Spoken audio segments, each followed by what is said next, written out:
want to use that term, to open now, but we have really worked hard at planning and making sure things are safe. So we've worked through a lot of things to make sure that when you do join back with us, it'll be a safe time, and we'll talk about that more. But with things opening up again, we just want to share some information and give you some tips and that kind of thing. So with that being said, welcome, Dr. Jones. Thank you, Pastor. Great to have you back with us again. And if you don't mind taking just a moment or two and just kind of introduce yourself and tell where you serve, where you practice, and that kind of thing. So I'm Dr. Michelle Jones. I'm a family physician and part of Wilmington Health for the last 20 years. I now practice in Hampstead at our Hampstead office, just a few miles from here, but very closely associated with the larger organization. And happy to be here. Appreciate spending time with you and Ramona. And I know the last time we were here, we said there was a lot of information and that things were changing rapidly, and they have continued to change, and we just thought it was time to get together to give some updates. There's a lot of misinformation out from a lot of different sources. We're going to try to clear up a little bit of that and just give you some safe places to go to get information and encourage you to continue to stay safe. Good, thank you so much. So we've mentioned that there's been a lot of changes. Right. And it's kind of a vague question, but can you kind of fill us in on some of the changes that you have seen and how we've adjusted to them? Well, let me just say that about 6 or 8 weeks ago, the governor had the stay-at-home, stay-in-place order because COVID was coming our way, and we knew that, and we wanted to keep folks safe. And you all did stay at home, and we have been socially distancing as a community, and we have not seen huge numbers in our community, but that is a credit to our community citizens that we have tried to socially distance, stay away from each other, try to be cautious as we go grocery shopping, and not try to gather in large groups. So I would say we don't have any higher numbers than we do because folks have listened to the advice of our leaders and our folks in the Department of Health and Human Services. So thank you for that, and thank you for keeping our health caregivers safe by keeping our numbers down. For a while, we did not have the test, but we have had the test for COVID-19 in our area now for some time. So anyone who feels like they might have symptoms of COVID-19 or that they might have been exposed can get a test. That's very easy to do, but we are encouraging you all to please call before you seek care from your provider, that you call the COVID numbers that are available. Wilmington Health has a number, I think the hospital does too, so please look up the phone numbers to call to be tested. That's very important. We want folks to be advised over the phone and then go to the appropriate testing site, not just come into buildings where you might expose others. So that's working very well also. Okay. But we do have the test, you can be tested. Okay, and like you said, there are numbers that they can research and call those numbers for the testing. Okay. Right. Would they go through their doctor? You can go through your provider, your healthcare provider. Wilmington Health's number is 341-3400. I know the hospital and that the hospital organizations have telephone numbers too, and then I think there's one on the state website that you can call. But the testing is available. Don't sit at home afraid to seek care. But we do have testing available widely now. Lots of folks are being tested. The good news is that the percentage of folks being tested is increasing, and the percentage of positive tests is decreasing overall. Oh, that's so we're great. seeing Great more, news. but we are also testing lots more. But Okay. the percentage of COVID-19 is decreasing or staying stable, and the hospitalizations are stabilizing. So Right. the governor is confident that we are not making things worse, and we're hoping not to make things worse as we open up. Right. And as we loosen these restrictions, but we're hoping that folks abide by the recommendations, and we don't see any spikes, because if we see spikes in cases, then we're going to have to go backwards. But we have the testing available now for folks to be tested. Good. So we talked a bit earlier before we started the live stream that some people have wondered how the numbers are going up, yet we're Right. reopening. So you just explained that there's more testing. Right, there's lots more testing. Anytime you do more testing, you're gonna find more cases. But as we do more testing, the percentage of those cases is actually going down. We're seeing, if you look at the numbers, it's kind of confusing, because you see the numbers going up, but that's because we are testing so many more patients than we had been prior. So that's actually good news. Good, great news. So we'll ask some questions from our viewers here in just a little while, but I want to make sure I cover the things that are on your mind. So what are some of the main things that you want us to know as people who are out and about and seeing each other more now? So I want you to remember 3 W's. The first is wear, and Joey was very kind to bring some masks, so wear your mask. This is a very lovely mask, and I have enjoyed seeing the material on homemade masks, and I just think that someone made this with love, and I really appreciate all the folks out there that are making masks. And this is important because we all need to be wearing masks, especially when we go out into shopping areas and grocery stores. We don't have to wear them when we're outside, but it is important to wear a mask, and these homemade masks work fine. We have the typical surgical mask and then another made mask, but any of these will work. And it's strongly recommended that we wear these when we're outside, when we go into stores, not so much when we're outside just getting some sunshine or some exercise, but wear a mask if you're going to be around other people, simply because we want to protect other folks from our germs, and we want them to protect us from theirs. So wear a mask when you're outside. The next one is wait, and wait means distance yourself at least 6 feet from you and the next person. So as I grocery shop, I've noticed that, you know, the lines are marked so that you go down one aisle and you go up the next one, and wait and separate yourself as folks are in front of you or behind you. Really try to make sure that you're giving plenty of space to those folks around you. And then finally, we've talked about this from the beginning, and that is wash your hands. Wash your hands for 20 seconds with soap and water. So it's very important. We're not only trying to kill germs, but we're actually physically washing this away, washing these germs off of our hands. So it takes a little time and a lot of water to get those germs off. So it's really important. Okay, good. So wash, wait, distance, and wear your mask. Good. That's a good, easy way for us to remember those things. Really, really good practical advice. With the mask, I'm this way. It's a bit frustrating, to be honest. You know, I think we all understand that. Some people do better with them than others, but they fog my glasses up, and I can't Mine too. to get around that. So you referred to this, but what are the most important times to make sure your masks are on? So anytime you're going to be around other people. So again, you don't have to wear them outside. When I'm in my car going into the store, I will carry it in because they are uncomfortable. It's difficult to wear, especially in the heat and humidity that we're getting now. But make sure when you go in, or as soon as you go in that door, you've got your mask on, and that you wear it the whole time you're in the store, wherever it is. I know Costco is requiring them. Some of the stores are requiring them. Some are not. So we're seeing a loosening of some regulations, but that doesn't mean that we shouldn't use our common sense about the things we need to keep us safe. So wearing your mask anytime you're going to be in an enclosed space and you have the potential to be around other folks. What about in a church setting? It's going to be hard for folks to wear them all the time, probably. So with that in mind, what would you say? So churches are being allowed to congregate, and I think it's important that we stress that if you feel comfortable and you want to go to church, it is highly recommended that you wear a mask and that you socially distance yourself. If someone is not comfortable going to church because of the number of people, they should stay home. We can still call each other, and there will be a time when we can all gather safely, but if you are not comfortable coming to church or think that you're at risk, please stay home. Don't feel like you have to come to church.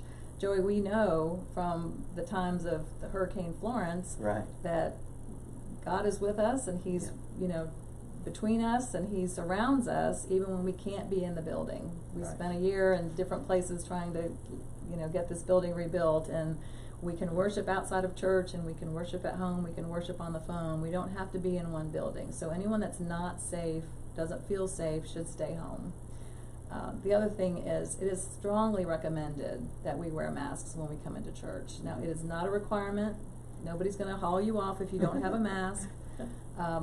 But it is strongly, strongly recommended. And remember that the reason we wear masks is not to protect ourselves, because these masks have openings, and they're not 100% protective from anything coming in, but it's to not allow our germs to get on someone that might be more susceptible. So we're really protecting other people when we wear masks. We're not just protecting ourselves. So think about others as you go into the church.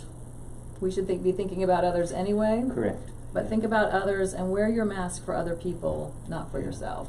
But that is recommended. And then, of course, washing hands. We need to, if we don't have soap and water for everyone as they come in, we at least need some of the Purell or whatever, and make sure that we don't hug, and we really need to keep our distance. And that means, in the pews, we need to make sure that we have at least a pew between us, that we also separate on the pew. Families can stay together, but we need at least 6 feet from one family to the next family, and then no one in the front pew, and on like that. So we really need to think about where we sit, maybe change a little bit where we're sitting in the church pews, and make sure that we don't have too many at one time. I know, Joey, we've talked about having more than one service. Right, yes. To allow folks to come and hear the message you have to bring, but make sure we socially distance from others.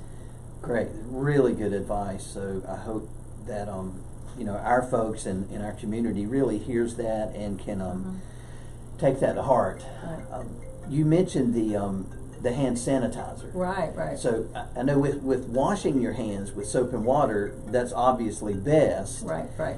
And you can do that longer. But if you don't have access to that and you use that sanitizer, Right. What is the best method of that? Is there a particular way? So, I would be very copious about using that hand sanitizer. I would, put a good amount on your hands, and then make sure you rub it in well. You want to get in between your fingers, the back of your hands, and make sure that you really get into the palms of your hands. So really, utilize the wetness of it until it dries, and make sure you spread it all over your hands and in between your fingers. Okay, good, great. Yep. Okay, do you have anything else before we start asking questions? This may come up, but I'm going to go ahead and bring it up, Okay. and that is, many of my patients have asked me about the antibody testing. They Yes. were sick back in February, or they just had a mild illness. They think they might have been exposed to COVID-19, or they want to know if they have antibodies to COVID-19. There are some antibody tests out there, but our organization and the hospital has felt like those are not specific enough, and that means COVID-19 or coronavirus is one of many, many coronaviruses. And so the test may not be specific enough for COVID-19. It may be positive if you've had any coronavirus, but that's not what we're interested in. We're interested in COVID-19, SARS-CoV-19. So it's not felt that the test is there yet, because we really need to get it more specific. So we don't have it yet, but we will down the road. Please wait, and we will be able to test, just like we had to wait for these COVID tests for the virus. We will have antibody tests down the road, but please wait. Don't get a COVID test for antibody right now. And the other thing we don't know is if you have the antibody, does that impart immunity? We're thinking that it does, but we need some more testing. I mean, this virus is still very, very new. Right. We've discovered a lot about it in a short period of time, but there are still so many unanswered questions. So be patient, still protect yourself until we know more, and we will have the test as they become available. Good, thank you. You mentioned that COVID-19 is just one strand, is that a proper word? You could say that, yes. Of the coronavirus. So social media can be very helpful with these things, and it can be just the opposite. Right. I've seen a lot of that. One of the things I've seen is a picture of a Lysol can, and it says that it's helpful for coronavirus. So everybody says, why is all this happening? And that's why. It's just one strand. Right. And so it's one in a family. So you've got, take your family. You've got your family members, and this is just one in a family. So we need to make sure that we get the specific one. Just Right. because we saw the Kennedy family, did we see that one that caused the Right. disease? And So it's the same as the flu. I mean, right.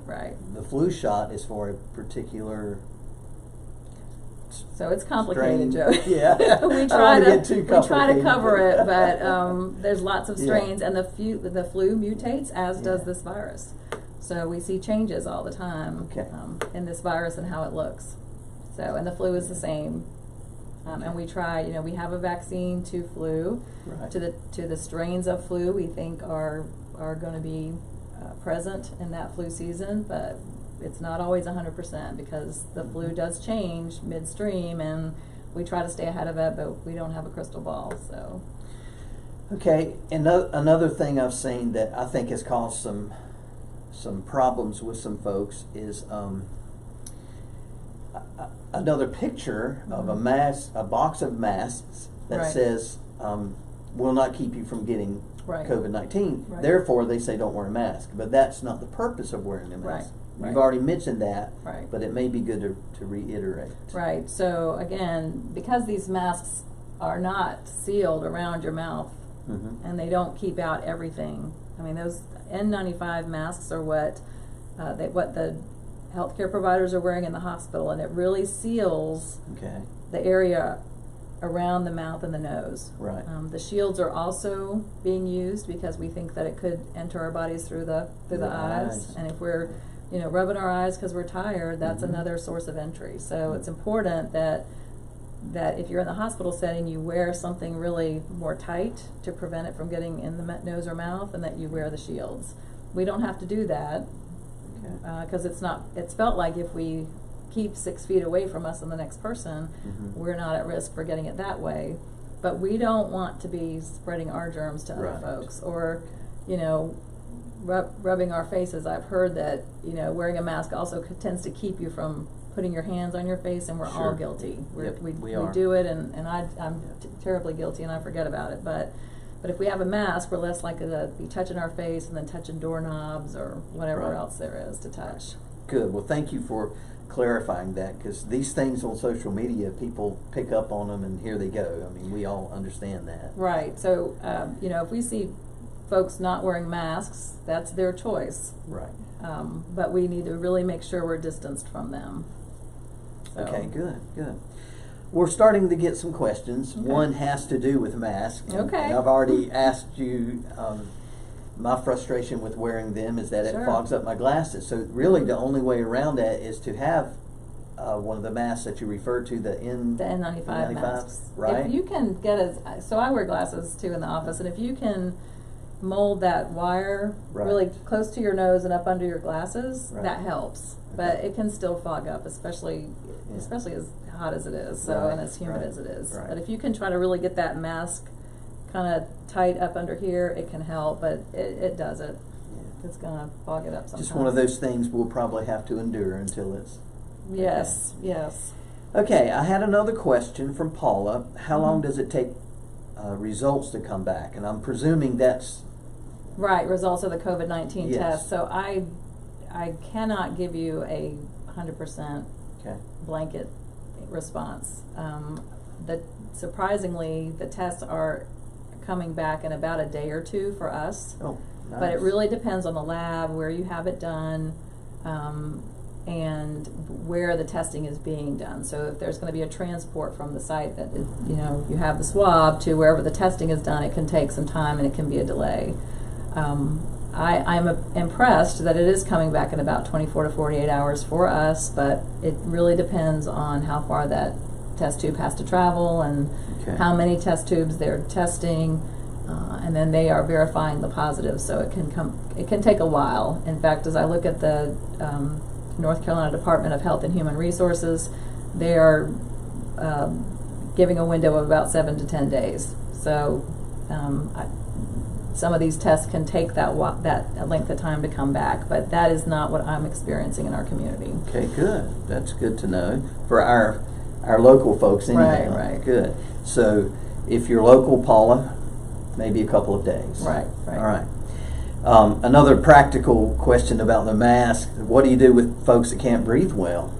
That's a good question, and the other thing we didn't answer was kids. The American Academy of Pediatrics recommends kids 2 years old and up wear masks, and they can be homemade masks, and you can make it fun. Kids aren't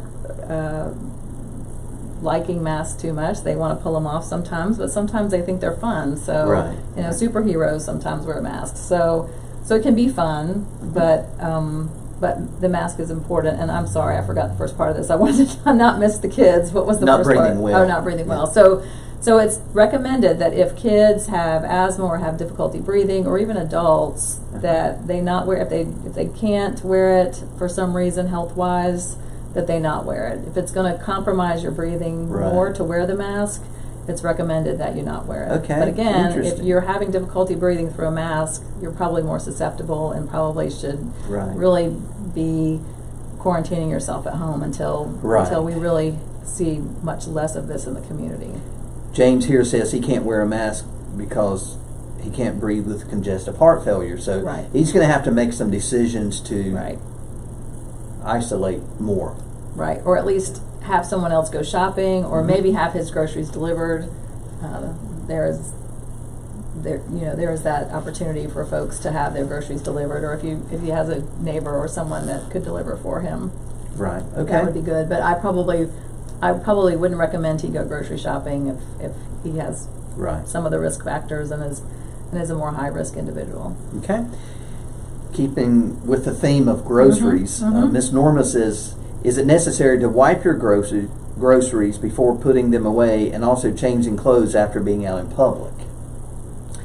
So that's a good question, and I would say that if that's something that you feel like you need to do, then I would. Depends on who you've been around, and if you've been in the grocery store and you're just uncomfortable, then by all means come home, take a shower, put on different clothes, and then take those clothes right to the laundry room. Okay. So as far as the groceries, there are some folks who are setting out their groceries for a day, the dry goods and the canned goods, setting out their groceries for a day, just letting them sit and kind of letting things settle. It's a little harder to do with fruits and vegetables, but I have seen folks that just took plastic bags or gloves to pick out their fruits and vegetables, and most of them are going to have a covering on them anyway. So even if they need to be in the refrigerator, keeping them kind of separated for a day or so, and then making sure that you're washing your hands and washing these fruits and vegetables before you eat them. So the key to all of this is washing your hands. Washing your hands, that's right. Okay. So taking a bath if you feel like you need to do that, and I'm doing that when I come and leave the office. I'm not seeing sick people in my office, but I'm showering when I get home and making sure that I don't bring anything into the house. So it's good to shower. A shower is good. It's a good thing for all of us. A warm shower is good, right? Yes, it is. We have a question from Kelly. How many cases in Pender County and Hempstead? I just looked that up, so let me see if I can find it again. But I'm keeping up with the dashboard, or trying to, and let me see if I can find it again. I'm trying to keep up with Pender County, New Hanover, and Onslow County. So. See if I can find it. Here we go. We didn't have any cases for a long time. I was so proud of us. But incidentally, and Pastor Joey had a really good question, and that was, are we testing in Pender County? And we may be on the Burgos side, but the closest test here would be Porter's Neck, which is New Hanover County, and then in Onslow County they're testing. But the report for where someone is positive is based on where they live, not where they're tested. So Pender County, as of today at 11 o'clock, has 59 cases and 1 death.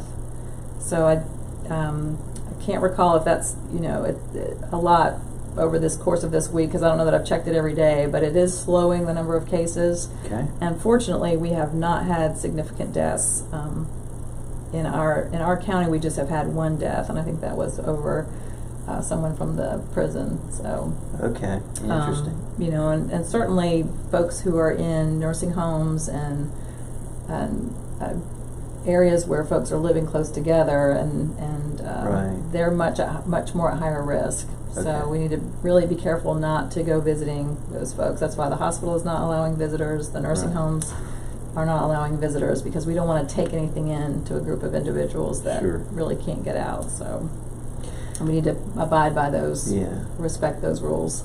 So these are decent numbers for such a large county, I would think. It is, but remember, we have a lot of space in our county. So, True. We are not population dense, if you will. Mhm. Think about the millions that New York has in every Sure. square mile, and we don't have that population density. And we have the Right. wonderful outdoors that we can go and enjoy. There's a lot of space in our homes and in our area, so that really is something that's important. It's the Okay. population density. It's the number of how close people live. We just talked about the nursing home and how Right, many people are in a right. small space, and that really serves to allow the virus to spread much more easily than those of us who live in neighborhoods where we've got space in between our neighbors. Right, right. Well, that really makes sense. Mm-hmm.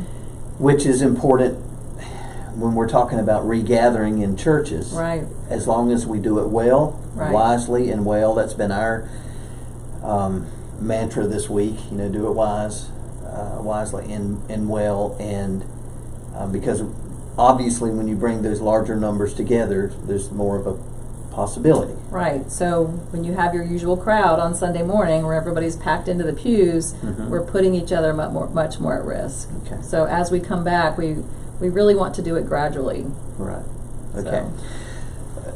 Speaking of that, and we've mentioned this briefly, but I think it should be said again that we are asking for those that attend Hampstead Baptist and really whatever church you're part of, that you consider. I mean, you think through. We are not asking you to come back. That's not what we're doing.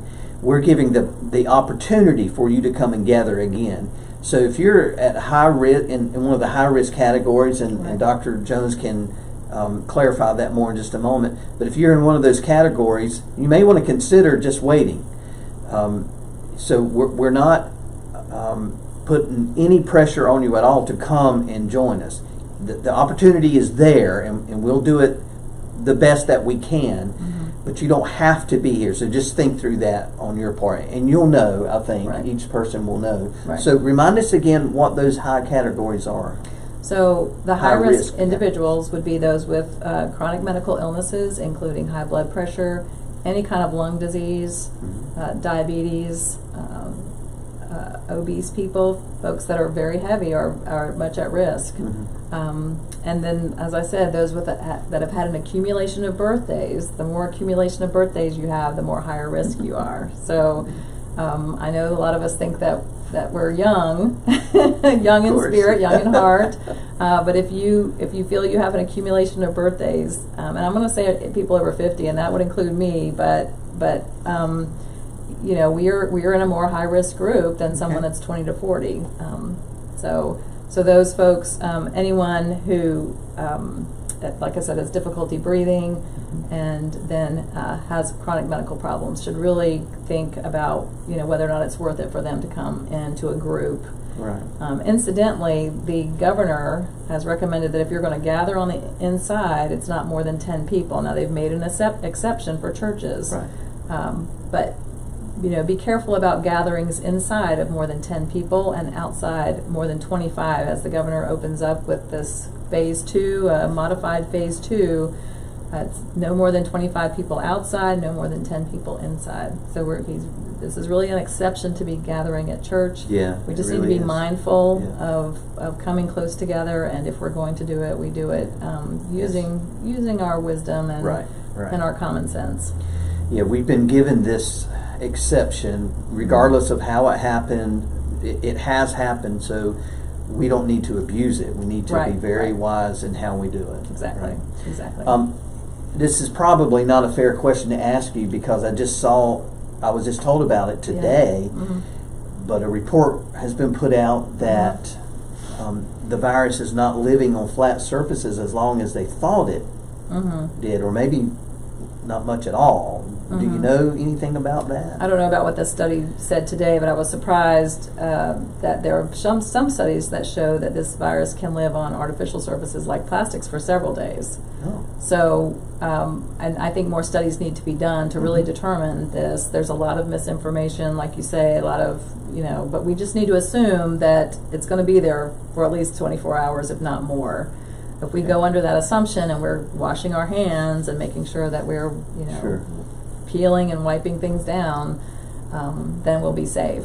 But it's Better not really safe than clear. sorry. It's not really clear, and I think we should just be safe and presume that it's hanging around because it's been able to spread itself quite easily in the community. So, Another question was asked, is there any breakdown as to how many cases are in nursing homes and prisons? Do you have any idea there? I don't know if that's reported, but a good website to check would be the North Carolina Department of Health and Human Services. Okay. That I'm sure is being tracked. I don't know at what level it's available to us. I have heard the numbers, but not an updated, so I'm sure that's publicly available somewhere. Okay. Check the North Carolina Department of Health and Human Services, or ncdhhs.gov. That is the North Carolina specific information for COVID-19. And it's a reliable source, and it's the latest information. So. Good. We have a watcher from Nepal Good. speaking about it, and it's just a reminder that this is not a localized thing. It's worldwide. Yeah, I haven't. How much is in Nepal? I wonder. That's really. I'm not Really sure of the distant. numbers, but Yeah. they have been in lockdown for some time and will be, I think he said, for maybe another 15 days, something like that. So it's just, with the hurricane, it's very localized, and you Right. can reach out distance-wise for help. Right. But this is everywhere. Everybody needs help. Well, it's a testament to just the contagion of this disease when Right. we in Pender County have it in Nepal, where you went Yeah. just last year, and they've got it too. So it's really a testament to how really viral and contagious this is. Correct. Adrian says stay home with the temperature. That's good advice, right? Yes, yes. And I would, we're checking temperatures before folks are allowed in our office. Anything over 100, and you can't be seen, because if you're sick, we can't be spreading it in the office. So, Okay. How about a little practical advice? Some really, when they're asked to give their temperature, when they're asked to wear masks, some people don't respond real well. And from one perspective, I completely understand that. But from your professional perspective, you would encourage them to do those things. Obviously. Right. So remember, we said this earlier, we're trying to protect other people. In my office, we're trying to protect the healthcare workers. So only half of the physicians are ever there at one time, because if someone comes in and they're sick or have COVID, the whole office gets exposed. Right. So those healthcare workers are now quarantined and can't see patients. So we don't want to overwhelm our healthcare workers, and we don't want to make other folks sick. Sure. So we are not trying to be mean or irritate someone. We are really just trying to protect the healthcare workers and anybody else that might be going into that store or that church or wherever where you're being asked to wear a mask or asked to have your temperature checked. It is really for the protection of the other folks who might be serving the community or that might be at risk of getting ill. So think about others. It's not about you. It's Correct. about protecting other people. So that's really what that's about. And try not to be offended. No one is really trying to offend anyone, but we're really just trying to keep everyone safe. Right. Good. For me, it's just good to hear that from your perspective. I think it helps folks just to breathe a little bit, and if we do this and do it well, we won't have to do it as long. Right. Exactly. Exactly. Which brings up another question. Kelly asked, do you think COVID will resurface like in the fall like we're hearing? And we don't know, because this is brand new. Right. This came on the scene November of last year. We haven't had a fall with this virus, so we really don't know. A lot of folks have speculated that it may go away with the heat, But I know folks in Miami where it's hot right now, and they're still experiencing COVID. So I'm not sure that it's going to be heat susceptible like we had hoped it would. I have heard a lot of the professionals. Dr. Fauci is one who has said he believes this will resurge in the fall, and flu resurfaces in the fall. So we can presume that this will, and I think we should presume it will. If it doesn't, great. We were prepared and it didn't happen. But I think we need to think about it and prepare that it might, because we just don't know. Right. And and the experts think it will, and we would be best served if we prepare ourselves that it might resurface. Good. Okay.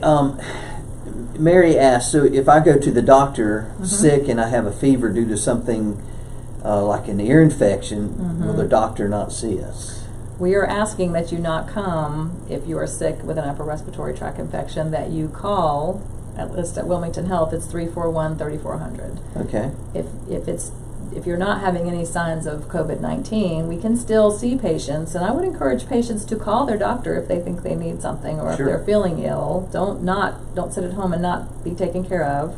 We can do virtual visits where you see your doctor on the screen, or you talk to them on the phone, or FaceTime them, depending on the technology. I did that, and it was painless. Yes, it's painless. Well, the computers are a little painful, but that's going to be the most painful part of that process.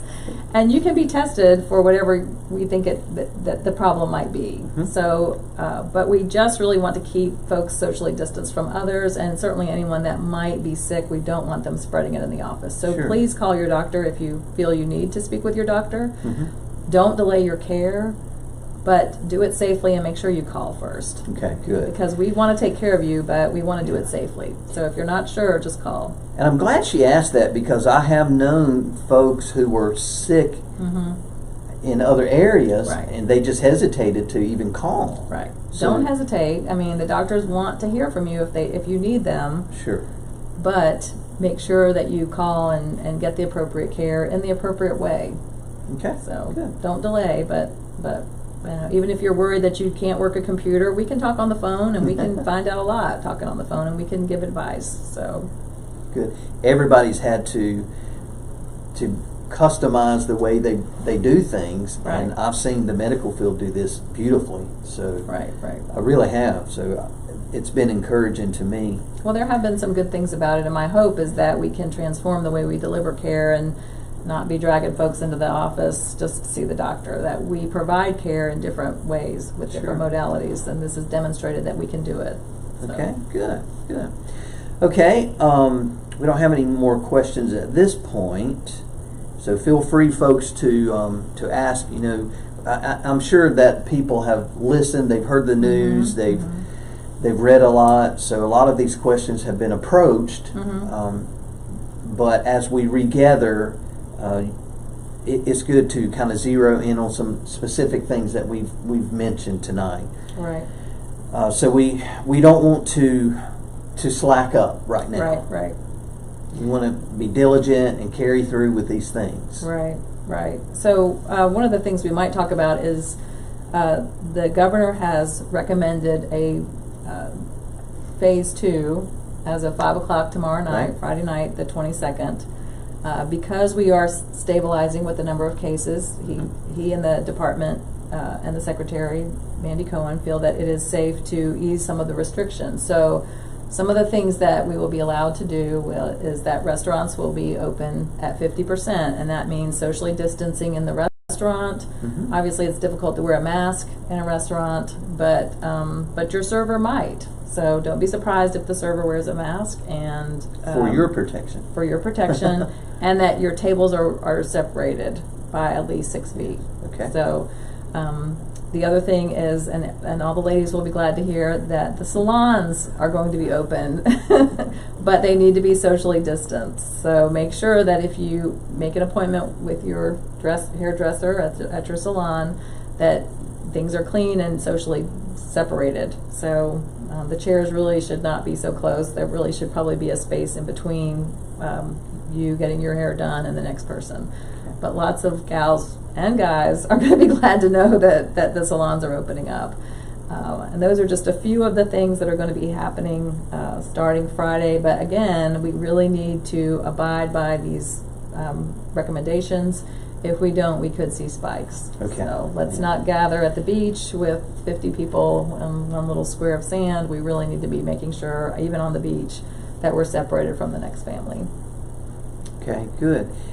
It seems we talked about your perspective. From my perspective, what I have seen is that folks get weary of doing these things.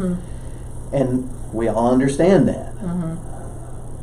I don't know that there's any of us that don't get frustrated from at one time or the other with some of these things that we're having to do or not do. But this is just a good reminder that just to press on. Right. And the more we do it, hopefully those spikes will lessen. Right. And we can get back to some sense of normalcy. Right. You know, we live in a beautiful place, and it has absolutely been a gorgeous spring. We've been able to be outside, and parents with kids have wonderfully taken their kids on bike rides and walks in the park, and I just think parents have done an amazing job with kids. As I think 20 years from now, the kids are going to look back and have really enjoyed this time with their parents. No doubt. But this week has really been a challenge with the rain, and it's not just a little. We've had just a lot of rain, and folks have needed to stay in more, and I'm sure folks are just getting weary of the same room and the same computer and everything the same. So just try to keep in perspective that this really is a short period of time. It seems like forever when you're stuck in a room with 3 kids, but and trying to keep them entertained is a real challenge, especially when they can't go outside. Right. But take the time for yourself. Take a break. You know, go in another room, even if it has to be the restroom, and take some deep breaths. Try to close your eyes and meditate and realize that this is just a short time, really, and it will pass. And just keep the faith that it's going to get better. But you know, when you're in the midst of it, just like we were with the hurricane, it just seems like it's never going to end. Right. But it does. Right. It does. So. Well, you've always, from my view, have always been good at thinking about your mental health as well. Right. Right.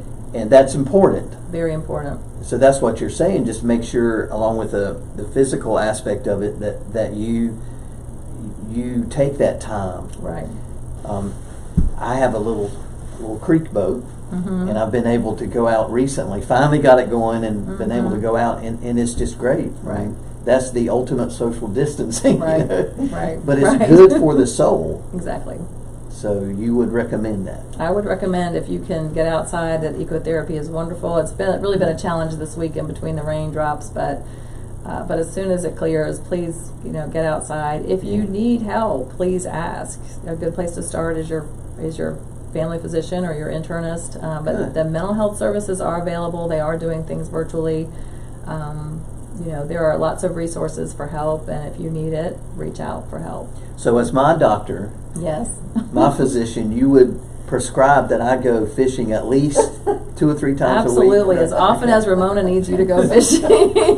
Just making sure that. Absolutely. We have another question from Kelly. What tips can we have on building immune systems? Vitamin C, zinc. What about elderberry? So there are things like vitamin D that can help build your immune system. Taking care of yourself, I would say resting, getting plenty of rest, and eating healthy, and trying to keep your body not stressed so much. Okay. And then vitamin D has been known to help with immune systems. Things like elderberry and echinacea are known to help boost the immune system. If you usually take those, fine, but it's not going to protect you from COVID. So just be aware that the best protection is probably just having a healthy body, eating healthy, being well rested, not being overly stressed, and that's going to protect you from many things. It's what protects you from the flu and bacterial illnesses. So keeping your body or your host healthy is a good way to prevent this virus from taking a hold.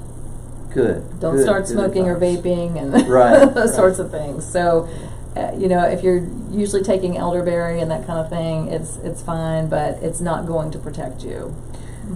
Plenty of sleep, rest, like you're saying. Right. I actually use that a lot counseling with people. Right. It's amazing how much that is connected to every aspect of Right. yourself. But sleep is difficult for for a lot of folks. Sure. And, especially during this time when school is out, a lot of people are out of work, schedules are really thrown off. Right. And the one thing I've recommended to patients is try to keep a regular schedule. Mm-hmm. Try to get up about the same time you would if you were going to school or going to work. Maybe go out for a walk instead, or have some activity planned in the morning to get you out of bed and get you started early. It's not good to sleep till noon or 2 or 3 o'clock and throw off your days and nights, and that really is a good recipe for not having a healthy body. But as much as you can keep to a regular wake up time, have some activity, make sure you're eating. A lot of folks are eating very well during this time. Right. But just eat healthy things. And I noticed that some of the farmers markets are opening up, mm-hmm. and go buy fresh and buy local and eat healthy and keep your same schedule as much as you can. Good. Mary says no fried chicken. I don't know about that. Yeah, I don't either. We'll just strike this off of here completely. Okay, well, thank you, Dr. Jones, for joining us. Can you think of anything else that you want to major on, that you want to leave our folks with tonight? I'm just looking at the list for opening, and I would say just because it's open doesn't mean you have to go. Okay. So just use your common sense and be comfortable with what you're doing.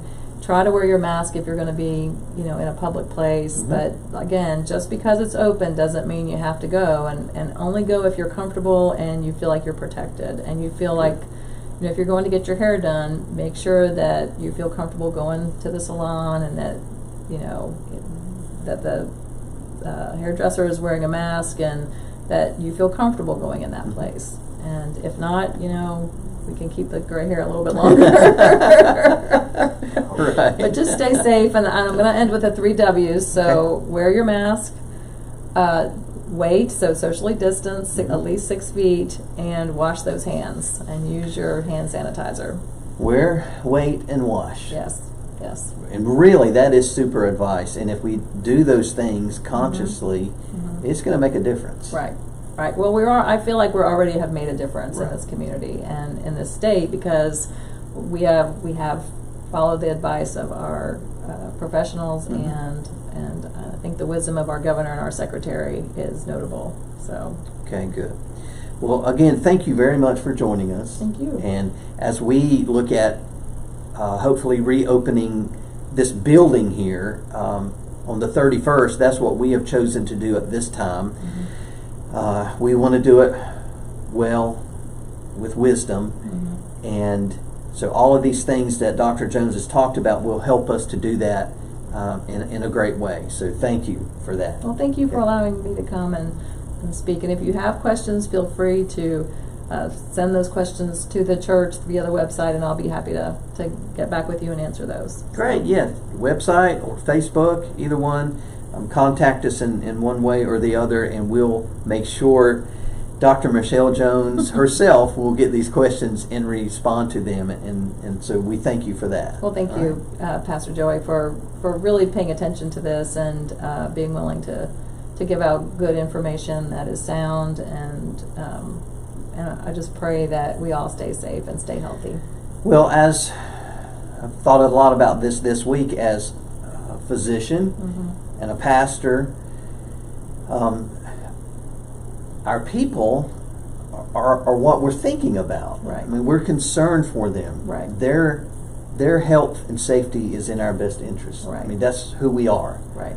So that's why we do this. That's why we want to do these things well, mm-hmm. For their sake. Mm-hmm. All right, you have lots of thank yous here, so I hope that you can go on later and check those things out. Lots of compliments too. Oh, good. So which doesn't surprise me at all. Well, okay, thank you all for taking some time and joining us tonight and for this update. And I hope that you'll maybe watch it again and share it. Share it on social media. If you have a friend or family member that has had questions, send it to them so they can watch and have this great information from Dr. Jones. It's really helpful. So stay the course, press on, and we'll flatten this curve even more in days